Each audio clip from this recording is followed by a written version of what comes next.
Veterinary and animal science বিভাগে আমি কিন্তু মাস্টার্সের ছাত্র। এখানে মাইক্রোবায়োলজিতে এমএস করতেছি। আর এই 7 বছর হয়ে গেল আমার বাংলাদেশে এখানে এসে। তো প্রথমে বাংলাদেশে ঢুকে কিন্তু আমার কিন্তু খুবই ভালো লাগছে যে বাংলাদেশ এত সুন্দর একটা দেশ। কারণ হচ্ছে যে এই বাংলাদেশের মানুষটা এত মজা, যে এত মানে আমাদের জন্য খুবই কোঅপারেটিভ আর কি। যেহেতু আমি প্রথমে বাংলা একদম বুঝতেই পারতাম না, যে দোকানে গেলে যে আমি ভাত খাবো বলে কিভাবে বলবো, আমি সেটা বুঝতেই পারতাম না। যতটুকু আমাদের জন্য একটা হিন্দি ভাষা ইজি ছিল, আমাদের ন্যাশনাল নেপালি ভাষা ইজি ছিল, তার থেকে বেশি আমার এখন কিন্তু বাংলাদেশের বাঙালি ভাষাটা আমাদের খুবই ইজি মনে হয়। আর এই যুগে কিন্তু অনেক দেশে হচ্ছে যে, যেমন পাকিস্তান, ভারতে হিন্দু মুসলমান নিয়ে ঝামেলা হয় সব সময়, কিন্তু আমাদের দেশে কোনোদিন এই মুসলমান, হিন্দু, বৌদ্ধিস্ট, খ্রিস্টান, এসব ধর্মে কোনোদিন এই জাতিবাদের জন্য কোনোদিন ঝামেলা হয় না।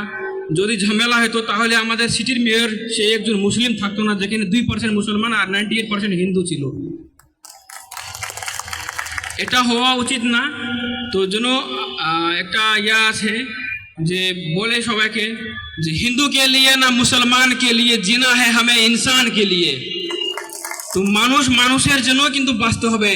হিন্দু, মুসলমান, বৌদ্ধিস্ট, খ্রিস্টান এটা নিয়ে থাকতে হবে না কোনোদিন। আমি এই দল, আমি সেই দল করছি, আমার এই পার্টি, আমার সেই পার্টি, আমি এই করে দেবো, আমি সে করে দেবো।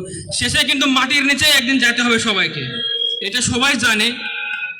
আর কি স্বার্থে মানুষ এই জীবনে আসে, দুনিয়াতে এগুলো কাজ করছে বুঝতেছে না। কিন্তু যতটুকু আমার বাঙালিদের ক্ষেত্রে অনুভব আছে, আমার কিন্তু খুবই ভালো লাগে বাংলাদেশের মাটি।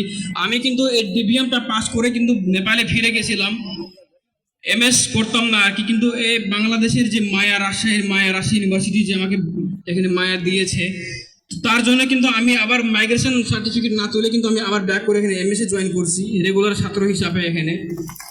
তবে বাংলাদেশের সব প্রান্তে আমি ঘুরেছি, সব জায়গার মানুষ